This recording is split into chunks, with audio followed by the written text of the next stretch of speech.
Hey everyone, it's Allie and welcome to my channel. Today I am really excited to do a little Q&A with you.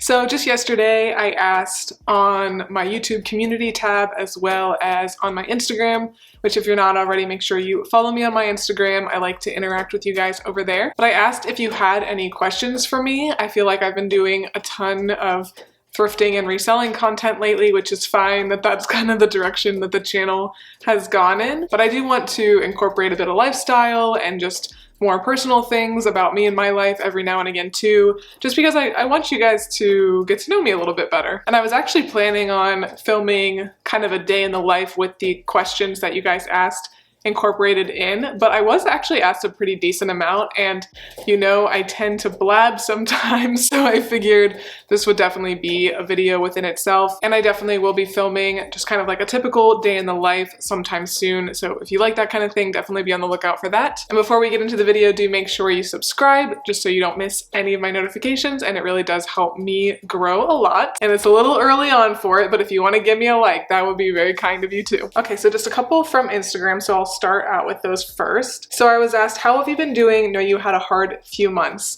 That is so kind. I just have to say, it really warms my heart when people think to ask other people how they're doing. So I've kind of said lately that it's been difficult for me and my family over the past 6 months. And honestly, there's so much going on. And I definitely wouldn't want to burden any of you guys with any details, and you know, gotta have some kind of boundaries. But I don't know, it's kind of funny. I feel like in my life, let me know if your life has been similar. There are just some seasons of my life where everything seems to go wrong type situation. And then there are many, many others where everything is going pretty well, you know, maybe not amazing, but pretty well. And I feel like the last 6 months has just been one of those seasons of life where lots of stuff is going on, from people dying that we love, to health issues, to having COVID over Christmas and having a bunch of events being canceled, to job loss, to, you know, a little bit of financial insecurity, that kind of stuff. So there's just been a lot kind of overwhelming my mind, and just kind of the status of growing a YouTube channel, trying to grow my reselling business.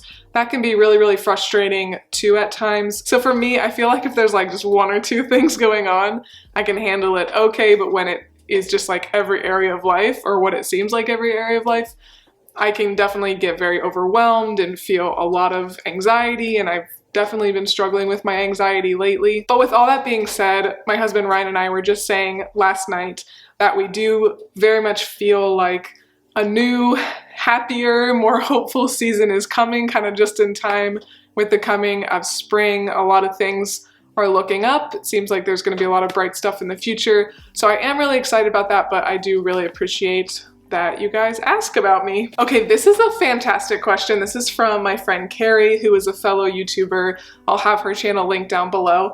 This is a really great question, I think. She asked, what do you tell people what you do for a job? What's their reactions? And this is hard for me. So a little bit of backstory, just in case you are quite new to my channel. So I am 29 for one. That's kind of a tick in the book of too old for YouTube. You know, I think a lot of people think, oh, it's cute for high schoolers to do, maybe do college, and then you move on to something else. And especially because I didn't start this until I was 27, 28, I guess. I think people just kind of are confused by that. And I have a very academic background. I always did very well in school. I got my undergraduate degree in psych, I got a graduate degree in counseling, and so I think people that have known me for a while, but maybe they lost touch or something, or just don't really know what's going on, and they ask me what I'm doing, I do kind of feel uncomfortable, because I know a lot of people, I don't want to say look down necessarily on more creative careers, but I just don't think people expected this from me, because I was always a very good student, like I said. And that's kind of a sad thing too, that there's this stigma that this is the kind of thing you do if you're not good at school or you're not smart. So I do worry still. I've gotten better about it, but I do not really like to talk too much about what I do to certain people, because I just don't think that they'll understand. But basically, to answer the question, if I meet someone and they're like, "Oh, what do you do?" I usually say, "A lot," because I do a lot. But then I will follow up by saying like, "Oh, you know, I do a lot of more creative things. I really like it because I can make my own schedule. I resell, I do YouTube for a couple different channels, I write, I do some freelance like career counseling services. I've just recently started to do that. I am a core leader for my youth group. I just recently started as a board member for a local nonprofit." So depending on who the person is, I might rearrange the order of all the different things that I do in a day. And I think the reselling bit, actually, some people, they kind of get a weird look on their face. I think a lot of people don't really like the idea of reselling because they think you're taking clothes from people who can't afford to go to the mall and things like that, or you're just like trying to upcharge people on certain items.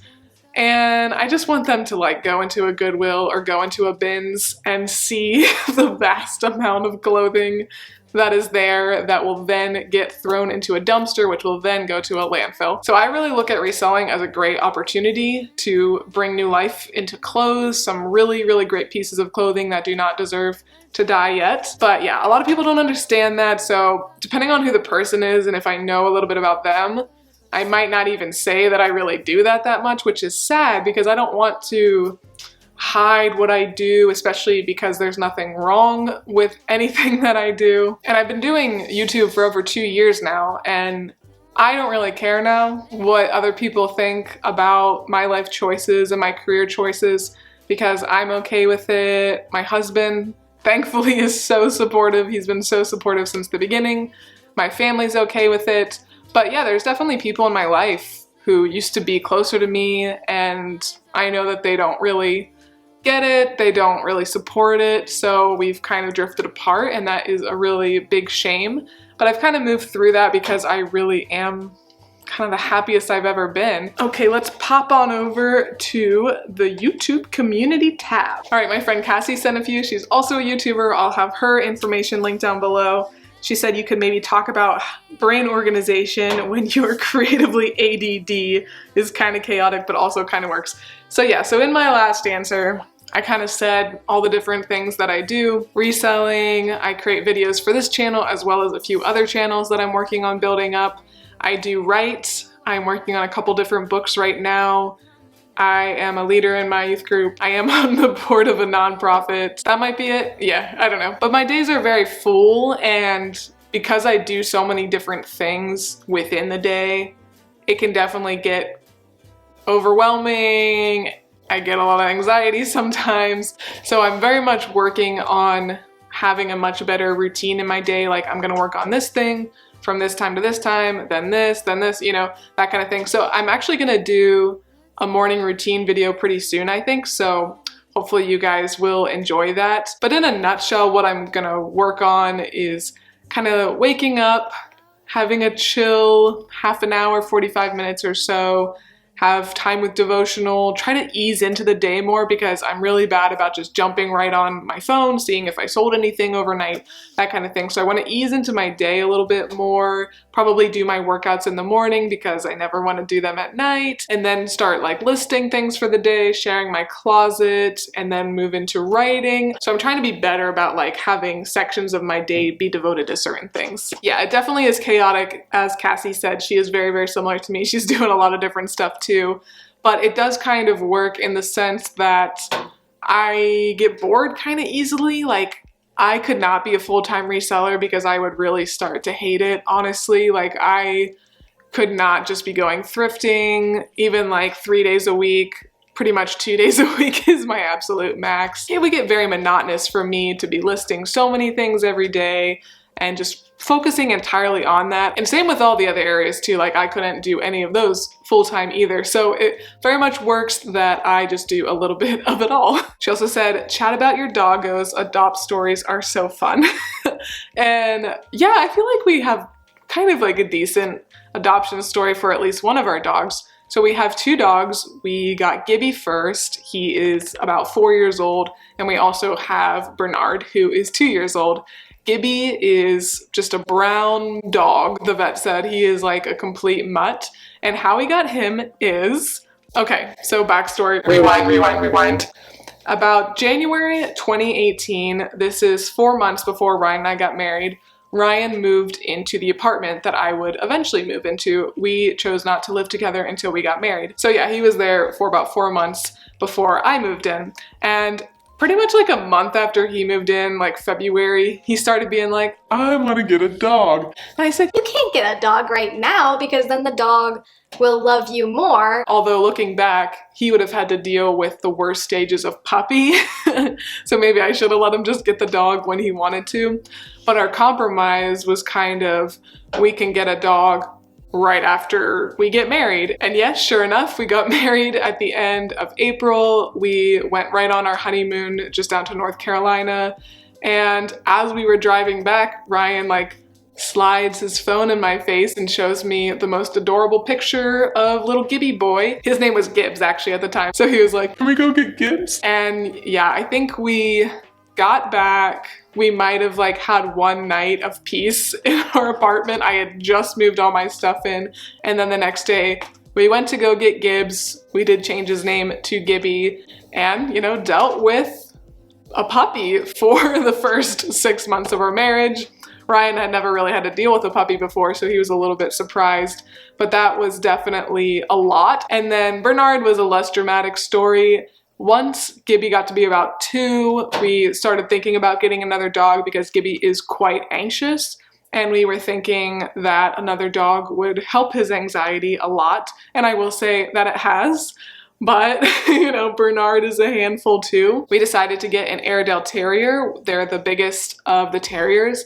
I actually grew up with an Airedale myself, and it's like a big family dog for me because my grandparents actually had some Airedales as well. But he has the most personality of any dog I've ever met. He's constantly like groaning and whining, and he wants to hold your hand all the time. Like he'll like hit you in the hand until you hold his hand, and he'll do the cutest thing. He'll curl his nails into your palm like he's trying to like hold your hand. It's so cute. It's kind of annoying when I'm trying to edit and stuff like that. But yeah, he's got quite a bit of personality. He's something else. So new favorites, things like books, seasoning, store, coffee shop that you're loving and would recommend to others. Okay, so I'll just like maybe say a couple for these things. Okay, so I actually just finished reading a book that I really enjoyed. It was called The Magic Strings of Frankie Presto, and it is by Mitch Albom, who is the one who wrote Tuesdays with Morrie, which is like one of the best-selling books of all time. I actually like this book better than that one. This book, it kind of reminded me of like a Forrest Gump type story because it follows a man from his birth to his death. And the cool thing and why it really reminds me of Forrest Gump is even though this character is made up, he's interacting with real life musicians all throughout his life. So that's really cool. And the author actually talked to the people that he included in the story, or at least the ones that are still alive. And he got their feedback on like how they would have spoken to someone, how they would have acted. So just a very cool story. And I love books too that just take place over a wide stretch of history. So you're like reading about all these different types of history, even though it is a fictional book. So I just finished that one a few days ago, and I'm currently reading Rebecca, which has been on my list for quite a while.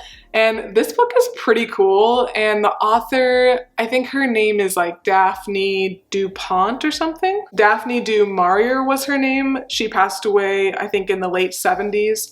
But this book, Rebecca, and many of her other books were written in the 30s and 40s. And she kind of was ahead of her time a little bit. Like I can just kind of imagine just from reading her Wikipedia page and trying to learn more about her that she probably was quite feisty, probably a bit of a tomboy. She wrote kind of dark stories, and I'm not far enough into Rebecca to have reached any like significant darkness in the plot yet, but she wrote kind of like gothic romances kind of thing. So I'm excited to finish Rebecca, and actually Rebecca is in a collection of 3 books by this author, so I'll read all of them eventually, probably not right in a row, but I'm definitely enjoying Rebecca so far as well. I'm trying to be better about reading more classics, not just a bunch of like modern books that are easy to read. This one is not too hard to read at all. I mean, in the 30s people spoke pretty much the same way they do now, but I want to read more from from like the 1800s, maybe even the 1700s, as well as more nonfiction. I don't really enjoy reading nonfiction that much, but it's good for you. It's good to expand your mind. And if you're curious, I shared on this channel that I had started kind of like a book YouTube slash like ASMR, very cozy account, and I've only posted one video on that YouTube so far, but I am going to be posting more, do not worry. So if you were wondering where the heck I've been with that, you know, trying to balance it all basically. Seasoning. I think it's kind of funny that she asked about seasoning. You know what I've really been into lately is like Indian food and Mexican food. They say your taste buds change like every so often, and I kind of never thought about it that much, but I was just thinking about that lately, and I think that must be true, or maybe it's true for me, because I used to be like a big sweets kind of person, and now I'm much more into like really good savory kind of food. So I've been really liking like the tikka masala kind of sauces, and just using like a lot of different seasoning, paprikas and stuff like that in general. Stores, you know, I love the thrift stores. I don't shop too many places anymore. It's pretty much thrift stores and Target. And I will say that Ryan and I have been getting a lot of our groceries from Amazon Fresh, and I've been really liking that because you just pretty much get exactly what you need. Occasionally they will be out of certain things, but I mean, the grocery store is the same way. But I would say that if you have an Amazon warehouse or whatever pretty close to you and you're able to do that, I would recommend it because it just shows up right on your door. You don't have to worry about like buying random stuff. As much as I do like going to the grocery store, this is just easier, honestly. Also, just in general, I will say that as I'm approaching 30 this year, I am trying to kind of step up my like self-care game a little bit, like buy better products than herbal essences that I've been using forever. I have recently joined the Olaplex cult, which I can understand why people are here for it, because I don't know if my hair like looks that much better necessarily yet. Like I literally started using it last week and I am in need of a haircut anyway, but my hair definitely like feels a lot softer and just like healthier. And I got like 3 of the products, and I probably eventually will get all of them, but they are not insanely expensive, but like way more expensive than Garnier or whatever. Yeah, let me know if you have like other things, other products you want me to talk about. I will be happy to make a whole nother video about that, honestly. What would you tell Allie a year ago before she was monetized, before she knew it would all work out? What would you text her if you could? LOL.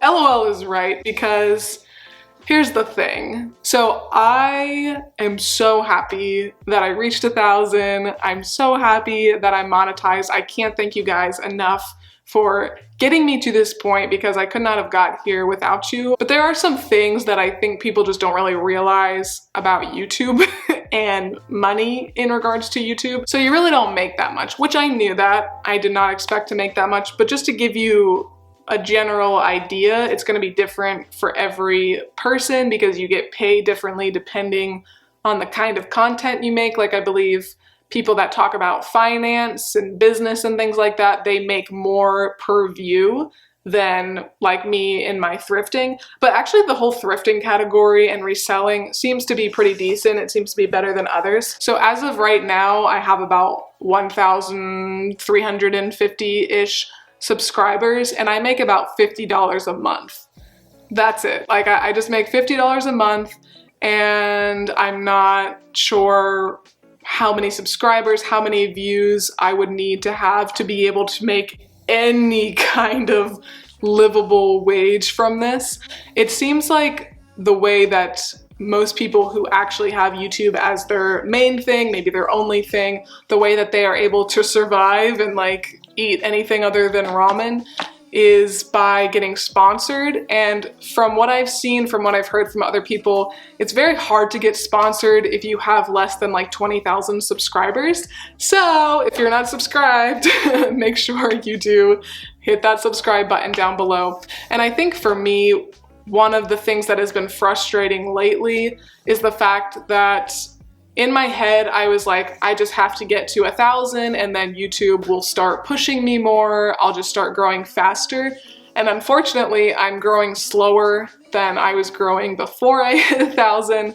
So that is just a little bit disheartening, I would say. I really love YouTube. I don't do this at all for the money, but at the same time, you do put so much effort into things that I do question at least twice a week whether I should just stop literally all these different things that I'm doing and just get a full-time job again at like a university like I used to work at.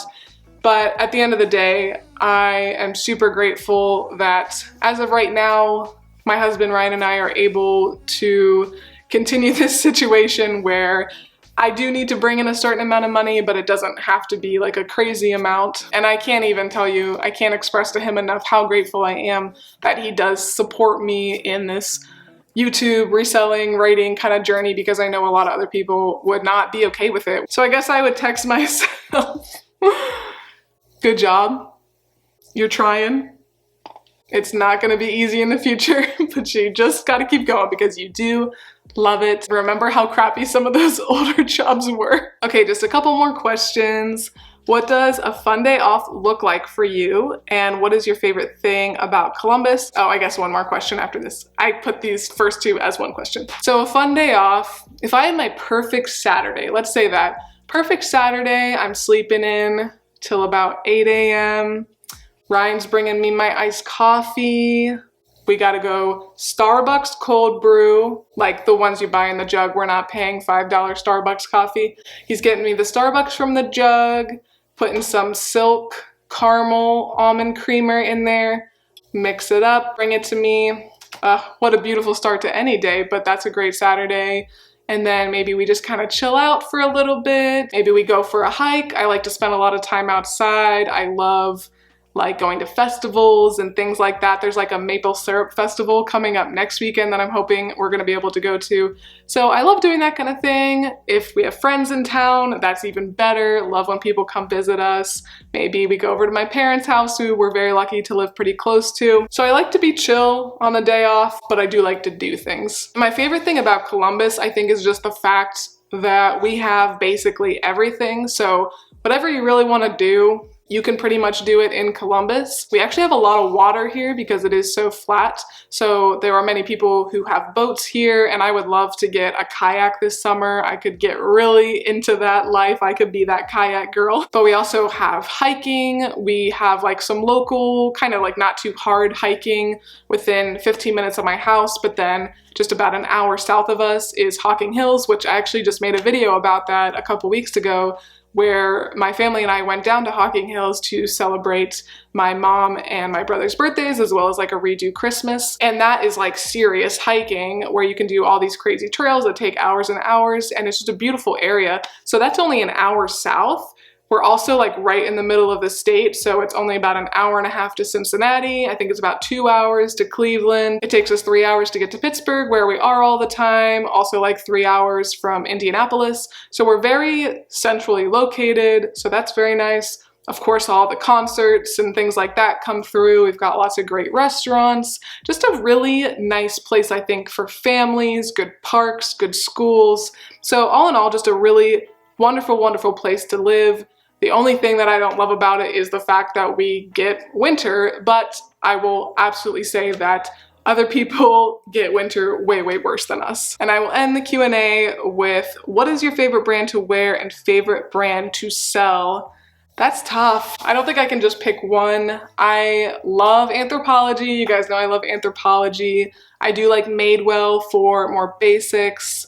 I do like certain Free People things, but I tend to like Anthro more than Free People. And I do like to find very cool vintage pieces for myself as well. I would say my style is very like feminine, bohemian, grunge mixed. Like I do like to wear a lot of black. I'm just kind of casual today. I'm casual in a lot of my videos, but I do like to put outfits together and things like that. Let me know if you ever want to see like an outfit styling video or something like that from me. That could be fun to do. I've also thought about making videos where I like try different aesthetics, since I have had pretty much like the same aesthetic my whole life in a sense. It could be fun to push myself out of the box in that way. Favorite brand to sell? That really is tough. I do really like to sell vintage pieces, but you kind of never know how vintage is gonna do. Sometimes it sells really well, sometimes it doesn't sell as well, but I think I probably get the most excited about finding like a really cool vintage piece. And honestly, I like a lot of the bread and butter kind of brands. I like to sell Torrid now. I love to sell Madewell. I love to sell Lululemon. I just don't really find it that often. So those kind of more bread and butter brands that I know will sell for me, I love to pick those up, but I just really do get a lot of joy from the more unique, especially vintage pieces. All right, guys, well, that was the Q&A. I hope I didn't blab too much, and I do hope maybe you learned something about me or just got some insight into something that you didn't know too much about. But if you did like the video, please make sure to give me a big thumbs up and subscribe. Really does help my channel out a lot. And this is the week that we're starting 3 videos a week again. We're doing Monday, Wednesday, and Friday, and every Wednesday will be a thrift haul. I know you guys love them. I love them, so definitely subscribe so you don't miss any of those. Thanks again for watching, and I will see you next time. Bye!